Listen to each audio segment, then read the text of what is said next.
ગુરુ પૂર્ણિમાની પૂર્વ સંધ્યાએ ગુજરાતના તમામ જિલ્લામાંથી ઉત્કૃષ્ટ કામગીરી કરતા શિક્ષકોને ગુરુ ગૌરવ એવોર્ડથી પોરબંદર ખાતે સન્માનિત કરવામાં આવ્યા,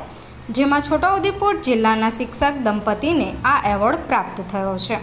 ગુરુ પૂર્ણિમાની પૂર્વ સંધ્યાએ પોરબંદર ખાતે રાજ્યમાં ઉત્કૃષ્ટ કામગીરી કરનારા શિક્ષકોને સંદીપની ગુરુ ગૌરવ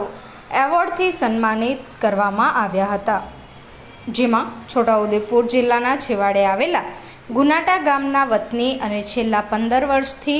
શિક્ષણ વિભાગમાં CRC કોઓર્ડિનેટર તરીકે ફરજ બજાવતા દિનેશભાઈ રાઠવા અને તેમના પત્ની તૃપ્તિબેન રાઠવાની પસંદગી કરાઈ હતી. ગુરુ પૂર્ણિમાની પૂર્વ સંધ્યાએ ગુજરાતના તમામ જિલ્લામાંથી ઉત્કૃષ્ટ કામગીરી કરતા શિક્ષકોને